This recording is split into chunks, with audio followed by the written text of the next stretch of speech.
96.9 FM. Fresh news, smart talk, all day.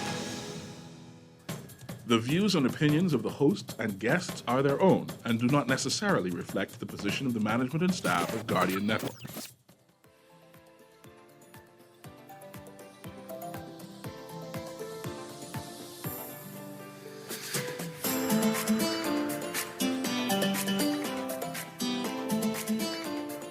And good morning. Welcome to Guardian AM with C.A. Newry. My name is Dr. Cleveland W. Eneas III, also known as Kahun Anku Sarah. And as always, it is my pleasure to be with you on this beautiful Thursday morning here in cool, it's sunny but cool, Nassau, Bahamas. Today we have I think it's going to be thought-provoking. We have a wonderful guest that I'm going to introduce in just a bit. But I also want to make sure that I get all of the business out of the way before I start today's show. And so I want to remind you to join the Nassau Guardian. We celebrate our milestone 180th anniversary on November 23rd, 2024. Beginning Monday, November 4th. And every day this month, we feature a blast from the past, highlighting pages from the oldest and most respected newspaper of record over the past 18 decades. That's right, 18 decades. Wonderful snapshots of a Bahamas transition slavery to the period of internal self-governance and independence and into the 21st century. Surprising keepsakes for history buffs or anyone who just loves the Bahamas. So make sure you get your Nassau Guardian today and every day as they are promoting some historical snapshots. I know some other initiatives going on in the Guardian, so make sure you pick it up. Today's show is a show that I feel addresses the realities that we are facing in the world today. There's a lot going on. America just had an election, and our country, there's always news that is topical, right? And so today's show is a show that I think is going to help us to gain some perspective. Today's show is entitled, Why Churches Should Embrace Garveyism. Why Churches Should Embrace Garveyism. I have a wonderful guest. I'm going to bring him in now, Dr. Horace Wright, all the way from the United Kingdom, all the way from London. I'm going to let him introduce himself. My brother, can you hear me? Namaste, of course. I can hear you, my brother. Yes, Namaste. You're coming in loud and clear. How are you doing today? Well, I'm fine. It's not as warm over here as it is over there, but I'm inside, so we're good. Yeah, we're good. Definitely. Well, for our listeners, many who have never met you before, just tell them who Dr. Horace Wright is and give them a little insight, into who you are so that we know exactly who we're talking to today. Okay. I am Dr. Horace Wright, a Cowan of the Holy Coptic Church International. And I'm also an entrepreneur. I have a few businesses under my belt. And I've been, I've studied music. I've studied entertainment in that field. I do building, carpentry, plumbing, tiling, so we've been around a bit. And I'm in my 60s, so I've been around the sun a few times. So, we're here and we're trying our best as liberators to help to wake up our people across the planet. So that's a brief Yes. of And myself. I think that gives people a good insight to who we're talking to today. Garveyism. We talk about Garveyism. It's something that this generation, and I'm talking about the younger generation, and I guess even some of the older generation, we don't talk about Garveyism often. And then this idea of churches embracing Garveyism. Before we dive into the conversation, I want to play a brief clip. I want people to hear the voice of Marcus Garvey, kind of explaining some of the ideals of the UNIA, which is the organization that Marcus Garvey started. but I want people to hear his voice. I must say that he does speak quickly, so you have to listen carefully. But I think it would be great to invoke the spirit of Marcus Garvey, who actually came to the Bahamas in 1928, if I'm not mistaken. We'll talk about that. If not on this show, definitely we have a show planned to talk about Marcus Garvey coming to the Bahamas. But Kermit, if you have that clip ready, let's hear the words of Baba Marcus Garvey. Fellow citizens of Africa, I greet you in the name of the Universal Negro Improvement Association and the League of the World. You may ask, what organization is that?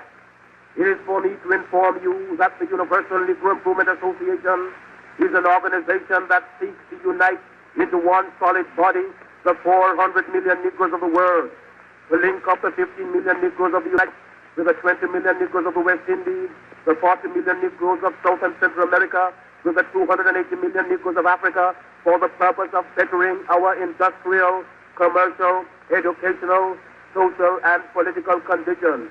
As you are aware, the world in which we live today is divided into separate race groups and distinct nationalities. Each race and each nationality is endeavoring to work out its own destiny to the exclusion of other races and other nationalities. We hear the cry of England for the Englishman, of France for the Frenchman, of Germany for the German, of Ireland for the Irish, of Palestine for the Jew, of Japan for the Japanese, of China for the Chinese. We of the Universal Negro Improvement Association are raising the cry of Africa for the Africans, those at home and those abroad.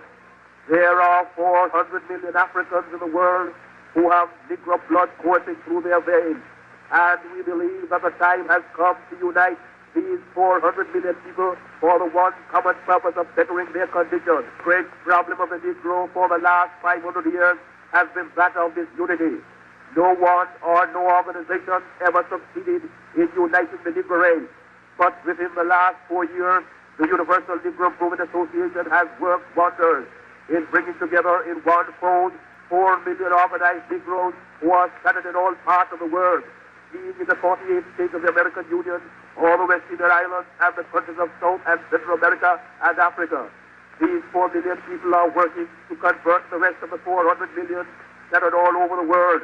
And it is for this purpose that we are asking you to join our ranks and to do the best you can to help us to bring about an emancipated race. If anything praiseworthy is to be done, it must be done through unity. And it is for that reason that the Universal Negro Improvement Association calls upon every Negro in the United States to rally to its standards. We want to unite the Negro race in this country. We want every Negro to work for one common object, that of building a nation of his own on the great continent of Africa. That all Negroes all over the world are working for the establishment of a government in Africa means that it will be realized in another few years. We want the moral and financial support of every Negro to make the dream a possibility. Already, this organization has established itself in Liberia, West Africa, and is endeavoring to do all possible to develop that Negro country to become a great industrial and commercial commonwealth. Pioneers have been sent by this organization to Liberia, and they are now laying the foundations upon which the 400 million Negroes of the world will build.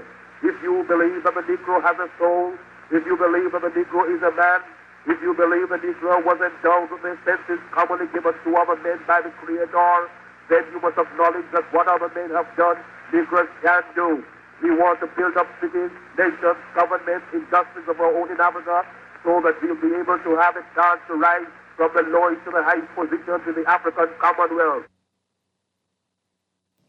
The words of the Honorable Marcus Mosiah Garvey. This was in 1921, and he was sharing the goals or the aims of the UNIA, which is the organization that he started.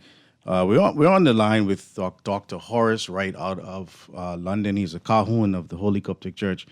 So Dr. Horace Wright, you heard the voice of Marcus Garvey, and today we're positing I guess it could be a question or it could be a comment, but why churches should embrace Garveyism. where does Garveyism and church intersect? All right. Okay. Let me first, at the same time, thank you for inviting me here. Yeah. And it's an honor to be here. And I give thanks to the Most High and all the Guardian Angelic hosts for giving me the strength to do what I do and what you Yes. do. When we look at Garveyism and look at the church, I'm going to take you back away to when I was having a conversation with my teacher, Okay. Dr. Amadou Varma. And I remember years ago, I sat there and I sat with him and said,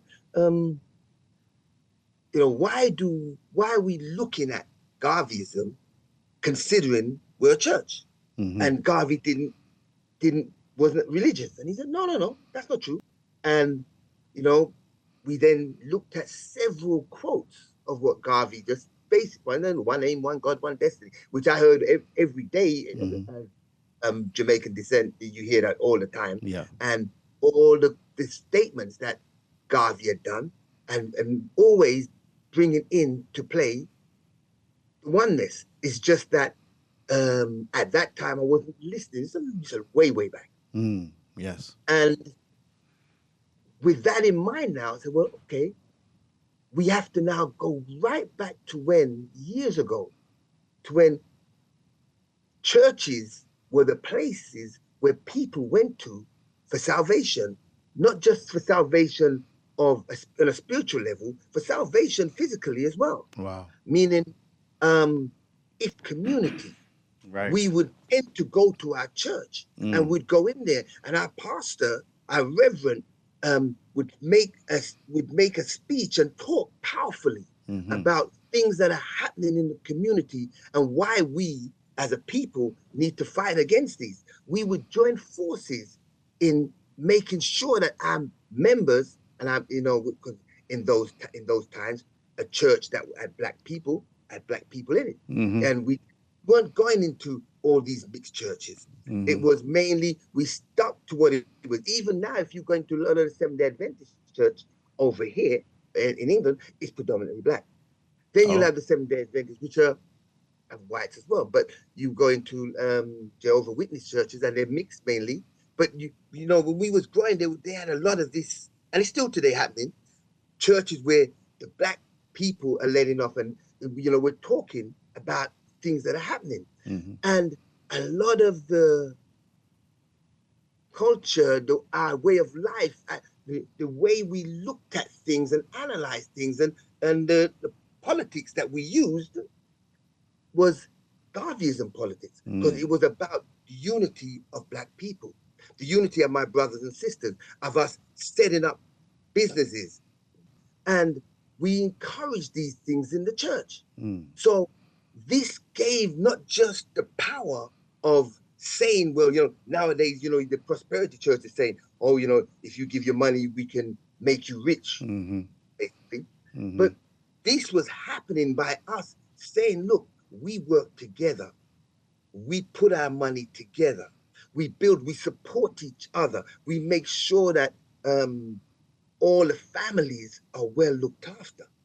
So this was happening 30s, 1930s, 40s, 50s.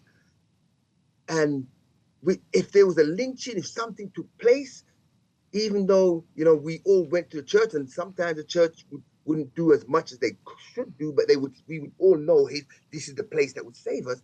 And that Garvey spirit, or that Garveyism doctrine, is what we used and what inspired a lot of teachers then. Nowadays, we seem to have thrown that away, and we've embraced this ideal of everybody's equal, everybody's looking out for everybody. I'm glad let me stick a pin there, because that's going in terms of when I was like you, right? I did not see Marcus Garvey as a religious person, right? Even though he was saying one God, one aim, one destiny the whole time, right? And even here in the Bahamas, Garveyism, like in Jamaica and around the Caribbean, it definitely was a force. And so something obviously happened for us, because in this country we had periods of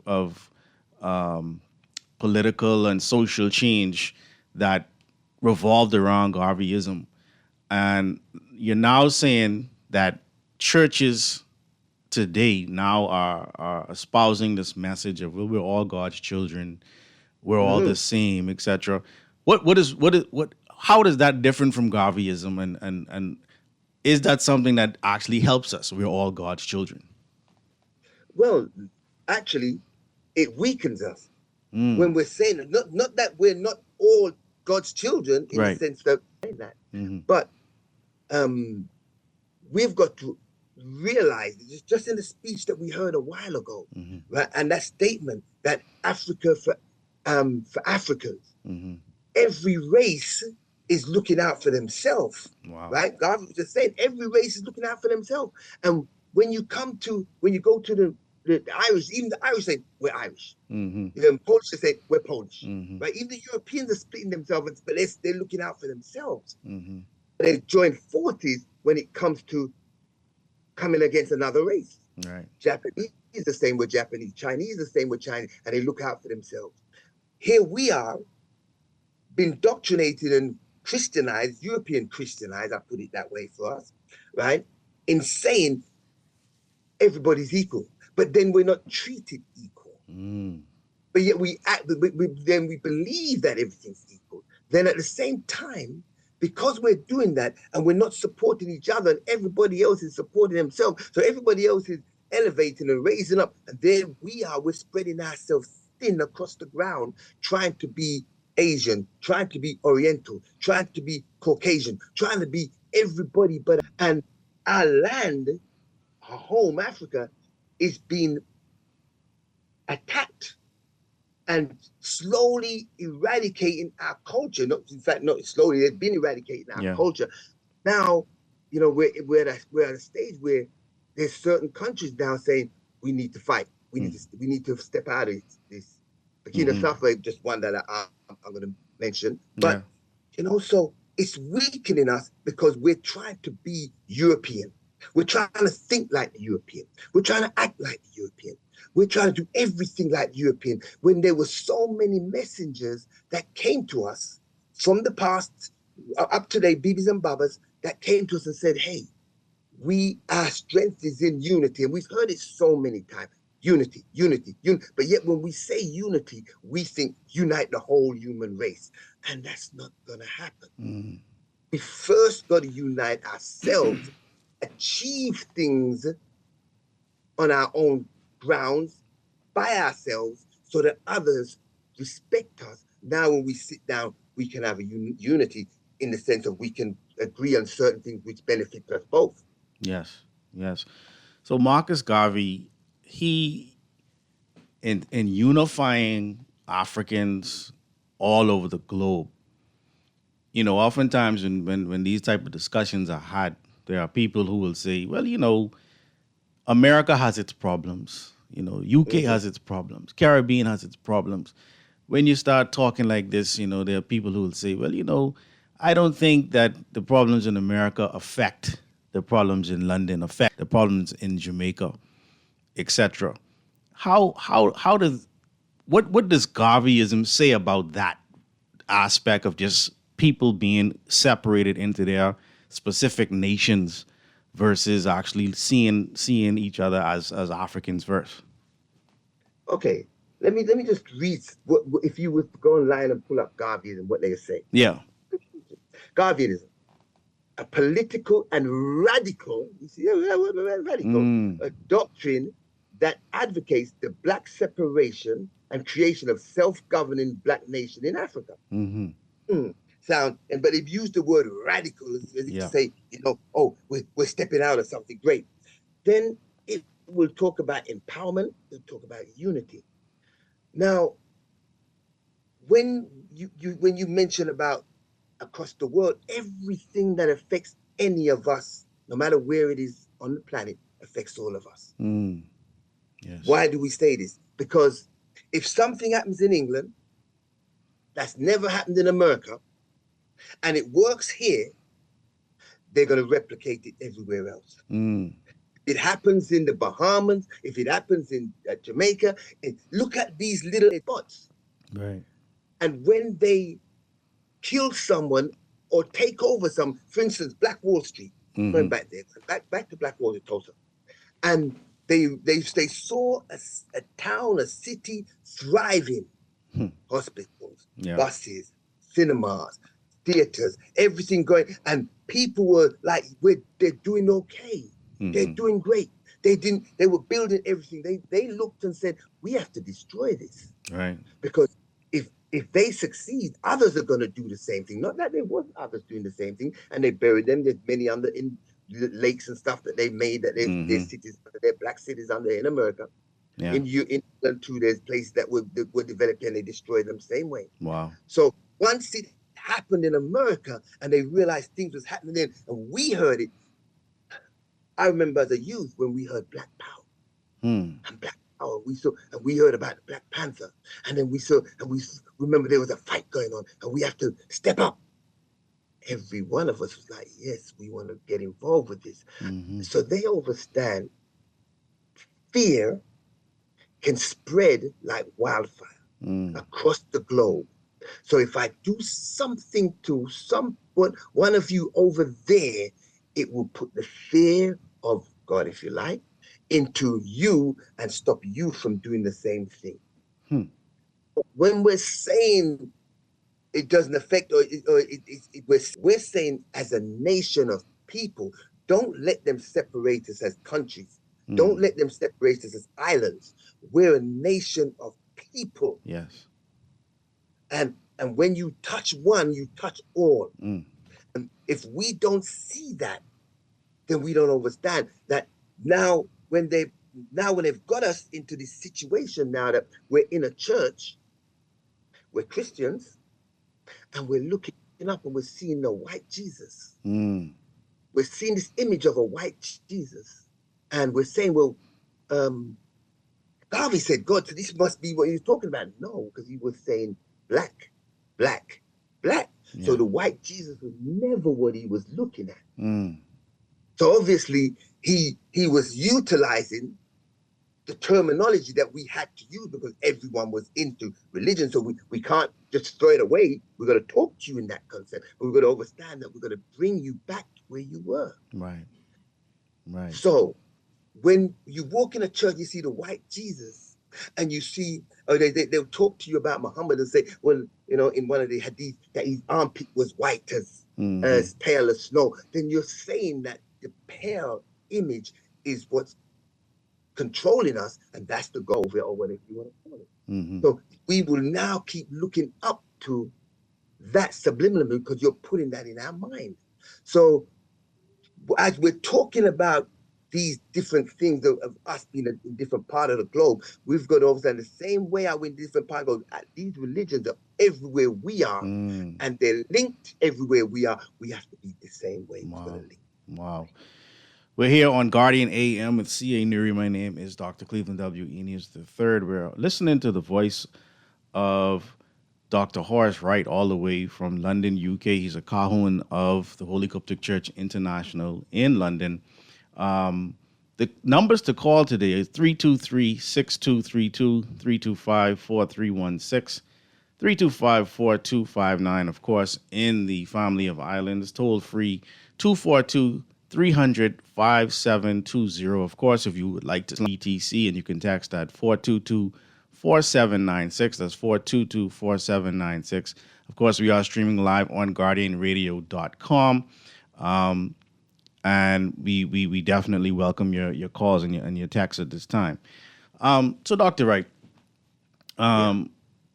this reality of Garveyism, I know when I learned about Garveyism, the way, like you said, if you go and you just research it online, they'll make it seem like it was some radical, dangerous movement, right? Yes. And when I began to slow down and look at it, I saw... One second. Go ahead. One second, you don't mind. But it was radical and dangerous to them. Go ahead. Explain. You see what I'm saying? Because he's saying we've got to come from underneath them and start to set up our own thing. Okay, Somebody's created a house, Mm-hmm. right? Mm-hmm. And they're in charge of this house. And within this house, they're saying, right, you can become, if they say there's 4 or 5 tiers, you can become on tier 3. You can sit on tier 3, Mm-hmm. and in tier 3, you're gonna be okay. Mm-hmm. Very few of you might get to tier 4. Mm-hmm.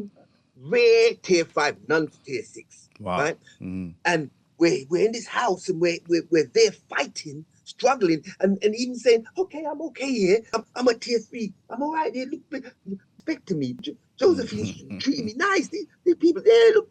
But yet, if we just go and set up our own home, we can sit at tier 6 Wow. and do what we want to do and create the environment we want to live in instead of trying to fit into someone else's environment. So yes, to them it's radical because we're coming from underneath you. We're coming out from your policies. We're coming out from your governance and setting up our own way of life, our own culture, and doing what we're supposed to be doing according to the law of our culture and our God. Wow. Wow. So today, have churches then become dependent on a dominant culture that ultimately keeps us, like you say, on those bottom tiers, on those bottom floors? Is that what church has become? Of course, once you're in a church and you're sitting in a church and you never see your people, you might see a pastor there, you might see a deacon there, but then when you get to the actual into the offices of the whole thing and the hierarchy of the whole thing, we're never up there. We're never there. They always control. So yeah, but there you are struggling to get through when we have our own culture. We have our own religion.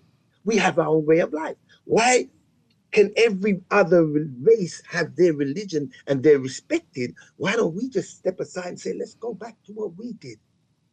Let's go to our way of life, our religion. Let's start worshiping our Most High. And then things will start to change for us because your children would grow up seeing images and greatness of yourselves Right. instead of seeing images and greatness of other people. Now, in England, they're doing, I'm sure they've been doing it across the world now. Now they're dropping 1 or 2 statues of black people here and black people there to say, look, see, Right. we're putting some of you up there now. Yeah. That's the same way how in the they'll have 50,000 youths trying to become entertainers and only 3 or 4 get through the gate. They'll have 50,000 youth trying to become athletes or football players and only few of them get through the gate. Right. It's the same thing. And then the rest of them, what they don't speak about how the rest of them had to just go and take menial jobs. They don't think about that.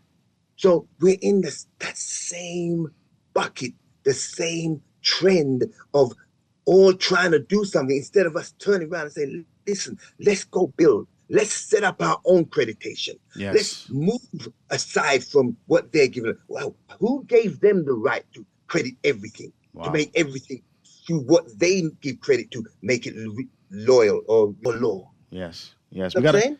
We got to call. Oh, the caller, you can call back now. I definitely hear what you're saying, Dr. Wright.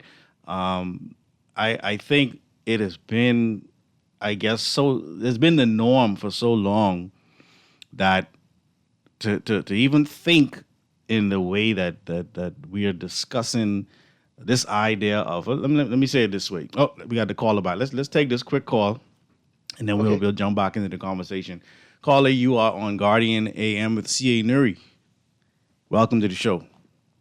Hello. Good morning. How are you doing? Yes, good morning to you and Dr. Wright. How are you? Dr. Wright is so right, man. I feel it.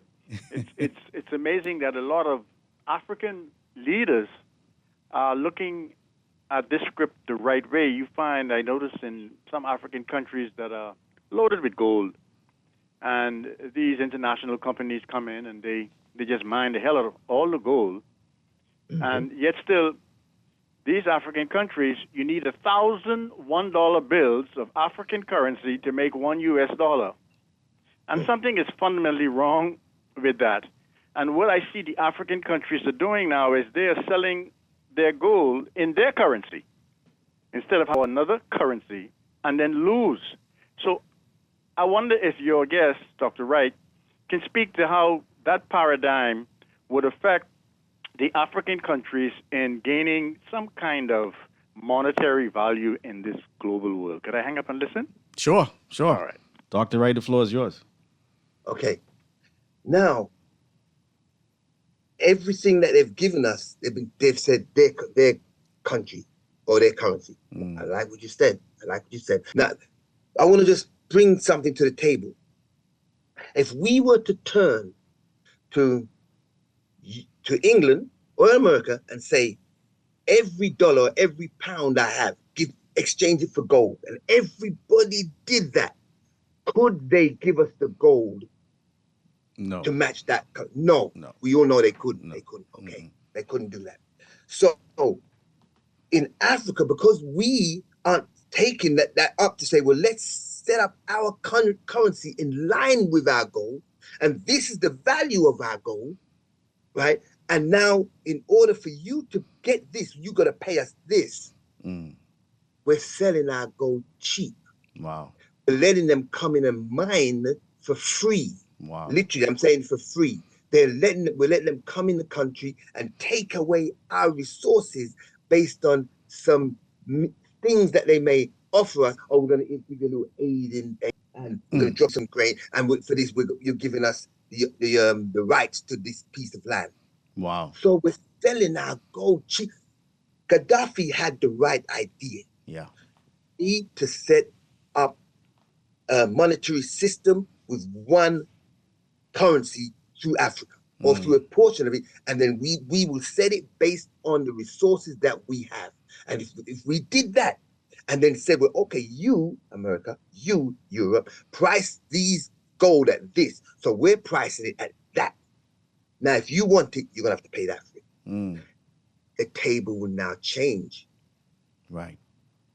So the talk that we have is until we realize that we got to do this to have our monetary strength, we're always going to be losing. We're going to be bleeding, and our gold is going out for less. Right. So when you're saying that their money is only because they're not really looking at European so-called value and taking it because of the agreements that they've made in the past for things that they were given. I speak about Burkina Faso because that Ibrahim Traoré, the way he's been working and the things that he's been doing and trying to do in that country, see that he said, he told France, you got to get out. Yeah. He's had to make alliance, and he's made alliance with BRICS. I don't know if people know who BRICS are. BRICS are B for Brazil, R for Russia, I for India, C for China, S for South of Africa. And in this year alone, there's been Ethiopia that's joined in. There's been Egypt that's joined in. There's been a few more. Wow. The Emirates have joined in. Wow. So and now with them at his side, he's making alliance with them. It's hard now for anybody to go in and attack them. So he's made an alliance, and people say, yeah, but he joined Russia. I know, but he needs some sort of baggage in order to stop them coming in military strong. But, I'm not trying to go too far down. Yeah. In the sense that he is now said, we're setting our level, our money, our finance at a certain level, and you're going to pay for anything that you get from us, and you will pay for it. Yeah, and so I definitely agree with what you have to say, Dr. Wright. The question that I think some of our listeners may have is, why not just jump straight to the economics of it all? What do we need church for to do that? Right? Oh. Yeah. Oh.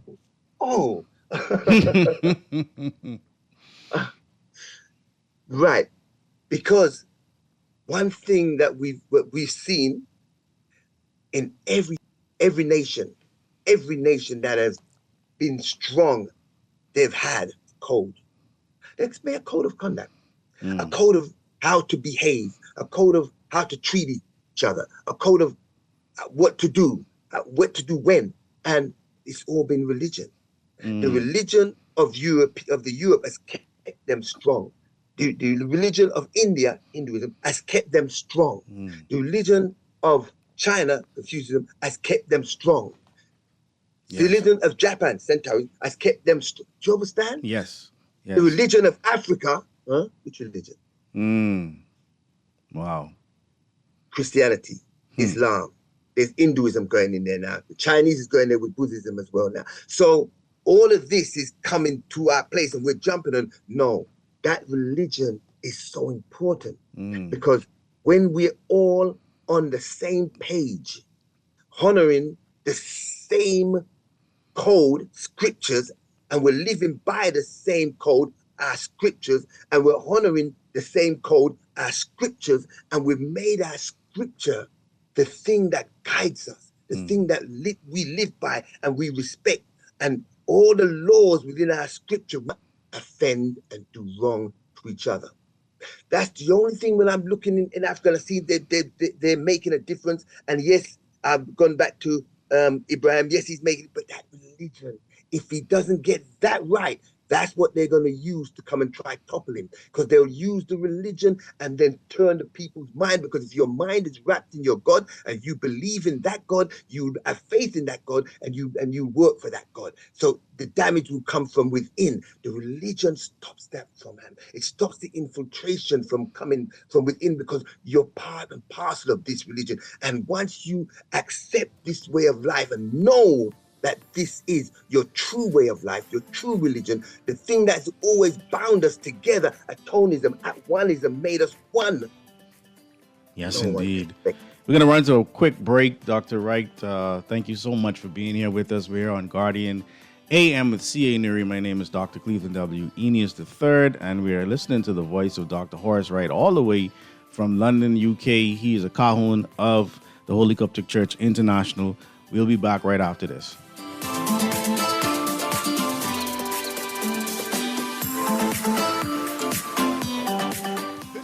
The Nassau Guardian is celebrating 180 years. And we want to thank you, our loyal readers, for helping to make this one of the oldest newspapers in the region. We want you to be a part of our Vision Challenge giveaway promotion beginning October 28th through November 22nd.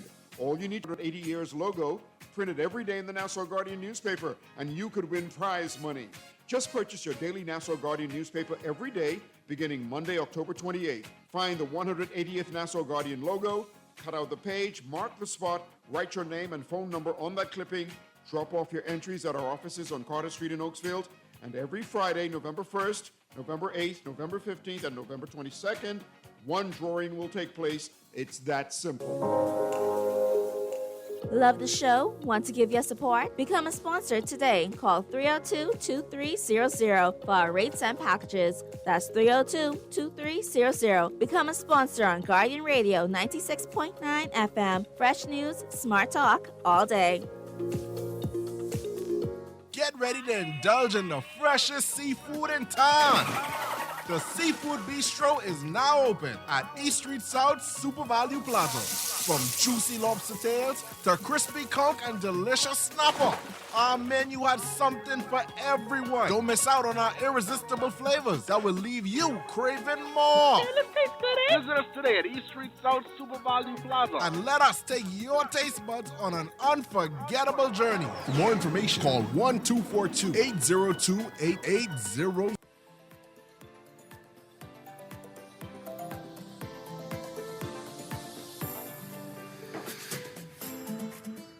And welcome back to Guardian AM here on 96.9 FM.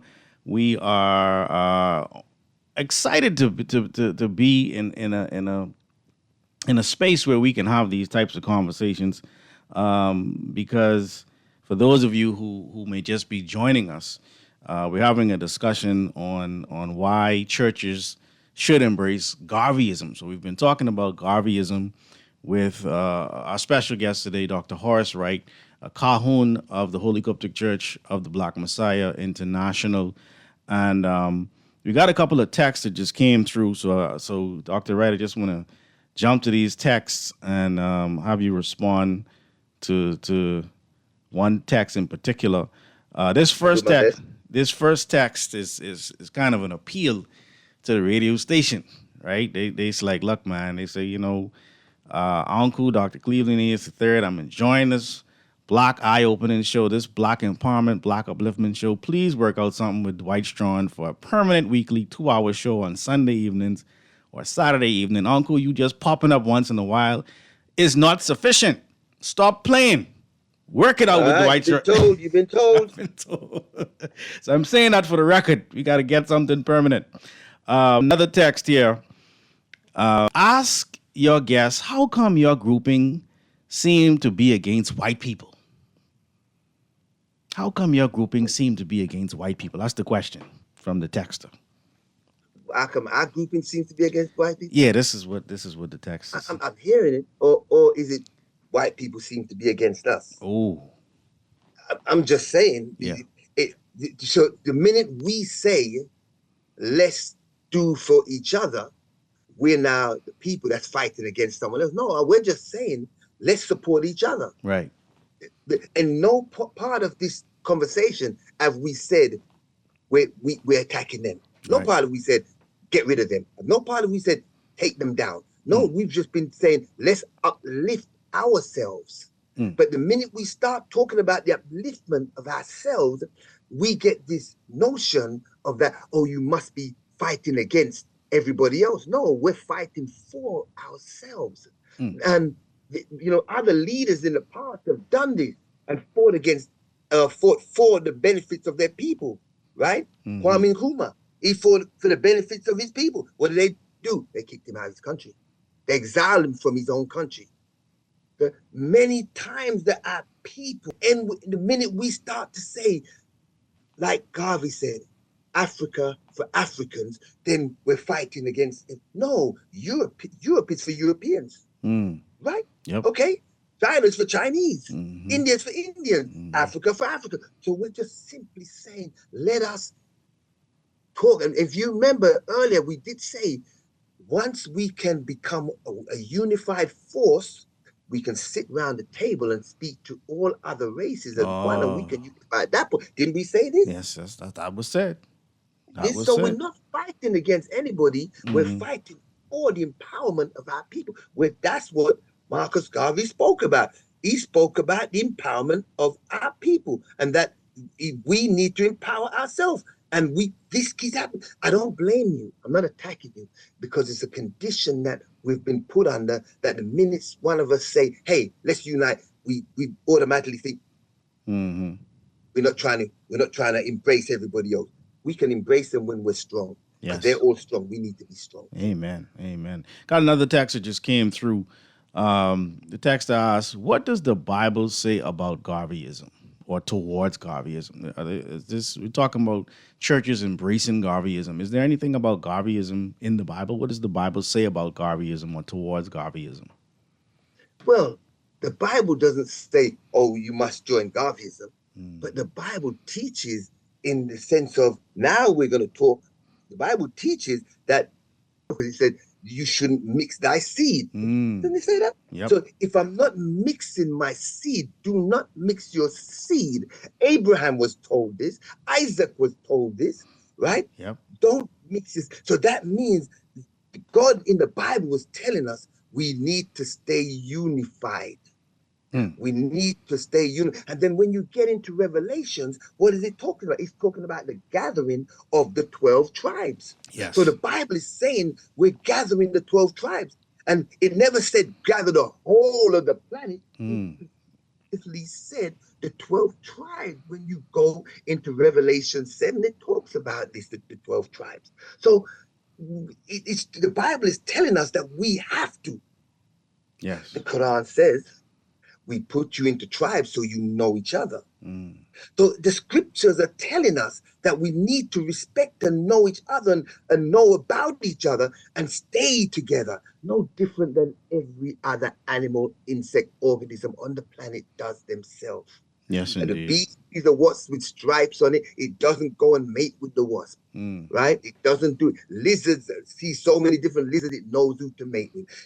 Felines see other felines, it knows who to mate with. Do you understand? Yes. So we just know the Bible. So the Bible in itself is telling us we need to group together and work together. And within the Bible, it made it clear that those 12 tribes what's going to be saved, and they're the ones that's going to be the people that are going to be taken first to that level according to the Bible. So the Bible does teach you Darbyism in the sense of unification and the fact that we empower each other so that we can do by and for each other. Yes, it does teach. Yes, indeed. Got some more of the texts flying in.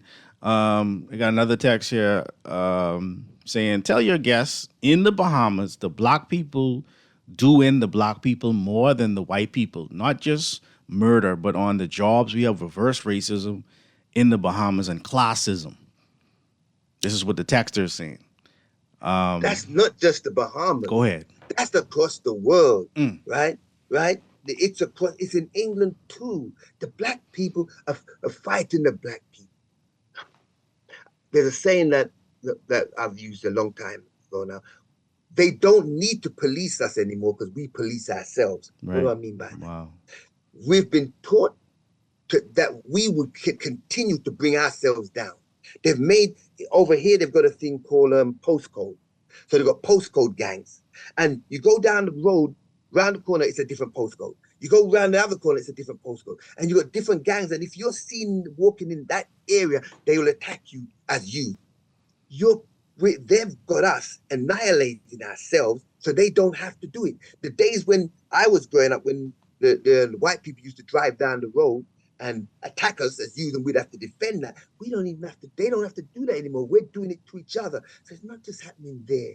And this is a conditioning that's been put on us through the media, through the video games, through the all the television things that we're watching. All of these have been conditioning us that we are now attacking each other. And the thing about it is, part of the major problem is that you've been told that we're all equal. So the fact that we're all equal, you don't look at who the person is that's attacking you anymore. Because we're all doing it to each other. Yeah.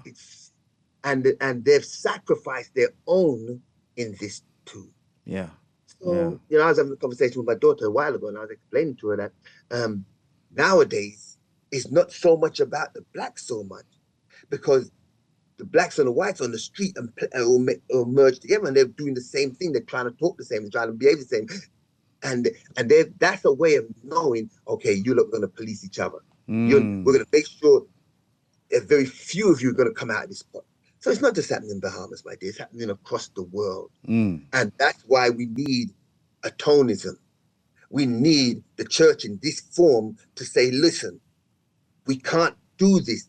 This is why it's happening, and what's happening to us, and the way out of this. Because what happens is, my grandson, he went through the craziness too. And, now he's at a stage where he's 30 now, and now he wants to come up, but because he's got all the criminal records and everything behind him, he's finding it hard. He's finding it very hard. Yeah. So they've made sure, they did the same with us. As we were growing up, they made sure that you had a criminal record. A criminal record closes the door to certain positions that you can get in life that you were maybe mentally qualified for, but you're never going to get now. Wow. It's across the world. It's not just in Bahamas. Yes, indeed. This is the voice of Dr. Horace Wright out of London, UK. He's a Calhoun of the Holy Coptic Church International. And we've been having a discussion on Garveyism and why the church should embrace Garveyism. We got just a few more minutes. I got one last text for you, Dr. Wright. The text is saying, great show as usual. Ask your guest how he feels about the fact that nothing separates people more than religion. People kill over and for religious beliefs. That is true. That is true. So I tell you what we're going to do. Sorry. We're going to just get rid of religion. Right? Just get rid of it. It's not going to happen. Right. And Steve Biko made it clear. He said, the way our people are so wrapped up. Ben Yohanan said, there's a need for an African Bible. Yes. Right? Because our people have been indoctrinated into religion, in the wrong religion, in the wrong culture, in the wrong way of life, in the wrong conditions. And because we've been indoctrinated in that way of life, we have to now say, let's bring truth to them. Yeah. Right? Because only by bringing truth to them will they be able to work out how to get out. So the truth will make them free. Oh, Do you understand? Yes. So Yes. we need the right religion in order to get us out of this situation. Because even the conscious groups that say they're not religious are brought up on religious morals, and they're using religious morals to make judgment. They're taught by religious teachers when they were in school, so they're using those way of thinking, those moral of thinking, those conditioning way of thinking to analyze, and they're analyzing with that mind. Yes, indeed. But we're all out of time. I wish we had more time, Dr. Horace, right? I really appreciate you making the time to be here with us today on Guardian AM with C.A. Newry. Any parting words for us before you get out of here? I thank everyone that's been listening and that whether texting or calling. I pray you get something from this, and I take the time to take a look at the Holy Coptic Church of the Black Messiah International and see what we have to offer. Yes, indeed. Thank you so much, my brother. Everyone, please stay tuned to 96.9 Guardian Radio as we have Howard Grant coming up next. Keep it locked here. My name is Dr. Cleveland W. Eneas III. Namastu. Have a great day. Be safe. This is Guardian Radio, 96.9 FM, Nassau, Bahamas.